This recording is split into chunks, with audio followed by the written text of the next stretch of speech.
Serikali ilikuja na maneno mazuri ambayo ukiangalia mbele unajua tunafika sehemu pazuri, lakini yalikuwa ni uragai ambao leo sisi umetuletea shida huko. Sasa hivi ndio hivyo wanatangaza sijui anatakiwa maridhiano sijui na nini, lakini viongozi wetu muwe makini. Tunaposema kwamba yaliyopita yamepita, tugange yajayo, mimi swala hili sikubaliani nalo. Nakubaliana na ninyi, ni hali ya kawaida kabisa unaposhindwa kufikia malengo uliojiwekea, moja kati ya matokeo inakuwa ni kukata tamaa. Kama chama, kama taasisi ya kisiasa ilijiwekea malengo na ikahamasisha, tukajiandaa kwenda kwenye uchaguzi, lakini uchaguzi huu ameeleza mwenyekiti wetu wa ngome ya vijana, kwanza bora hata tusiite uchaguzi, lakini ukisema uchaguzi ndio inaeleweka zaidi nini tunachokizungumzia. Baada ya uchaguzi, kamati ya uongozi ilikutana na tulikubaliana baadhi ya mambo, na tamko la chama lilitoka moja. Tulikubaliana kwamba hatutotoa ushirikiano kwa taasisi za serikali ambazo zinataka kutafuta namna ya kurahisisha utawala au serikali kufanya kazi kwa kukutana na vyama vya siasa kwa malengo ambayo kwa kweli ni ya ulaghai. Na tulieleza wazi hilo, tulieleza wazi kwamba uchaguzi huu hauaminiki, na tulieleza kwa wazi kabisa kwamba viongozi ambao wamepatikana na uchaguzi huu hawana uhalali wa kisiasa kuwa ni viongozi halali wanaowakilisha Watanzania.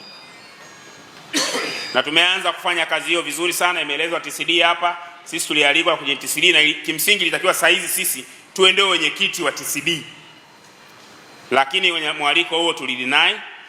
Chama kilisema, kilitoa mwongozo kwamba hakitoshiriki hayo mambo ya TCD kwa sasa, kwa sababu huko TCD ni platform ambayo na CCM wanatakiwa waje. Mnakutana nao kufanya nini? Lakini pia hii tume ya Jaji Chande iliandika barua kwa chama, na chama kimeijibu kwamba tume hiyo sio huru, ni tume ambayo ina ndani yake kuna watuhumiwa, watu ambao wanatakiwa kuhojiwa, ndio wanakuja wao wameteuliwa na rais waje kuhoji. Ni tume ambayo haiwezi kutuleta kule tunakotaka kwenda.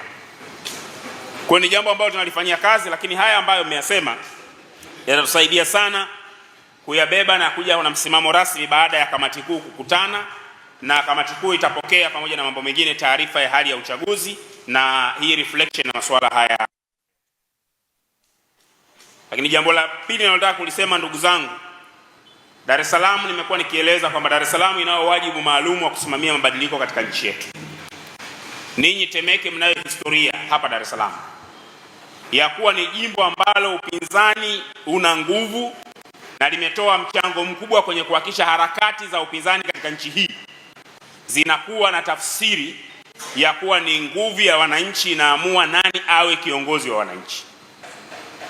Wajibu tulionao kama viongozi wa harakati ya siasa za upinzani hapa Temeke ni kuwaeleza wananchi kuwa taifa lao, kama tutakubali sisi turudi nyuma, tukawa waoga, tukaacha na kusalimu amri mbele ya serikali, dhana yetu ya kulinda kura ilikuwa inajenga msingi kwamba ni lazima uhuru wetu ulindwe na raia wenyewe. Ni lazima demokrasia yetu ilindwe na raia wenyewe. Ni lazima haki yetu ya kuamua uongozi wa nchi hii ipiganiwe na raia kwa kiwango ambacho mtu yeyote asithubutu kuichezea. Leo waziri mkuu katika nchi hii anatembea barabarani, anataja idadi ya petrol station ambazo zimechomwa moto, anataja idadi ya magari ambayo yameumizwa. Halafu waziri mkuu akiambiwa idadi ya watu waliouawa wangapi, anageuka anasema unajua mauaji ni kitu kikubwa sana, yani usitaje kabisa idadi ya watu waliokufa, kuna watu watapata huzuni. Ajali siku zote zinatokea hapa, na moja kati ya taarifa muhimu kwenye ajali sio gari imeharibikaje, ni idadi ya majeruhi au watu waliofanyaje, waliofariki. Ndio tunavyoishi, kwa sababu hiyo ni eneo unalihana katikati ya tuhuma kwamba kuna watu wamepotea hawaonekani waliko. Tumepata tuhuma katika nchi hazijawahi kutokea kwamba kuna watu inaonekana wamezikwa halaiki. Kuna tuhuma zimetokea kwamba kuna watu wamekwenda kuchomwa miili yao kwenye matanuri ya viwanda vya simenti. Idadi ya watu waliokufa ni muhimu sana, kwa sababu vinginevyo, kama si kweli, mtu yeyote anaweza akatumia idadi hiyo kufanya propaganda dhidi ya serikali. Kwa nini serikali inaficha? ACT Wazalendo tunataka uwajibikaji.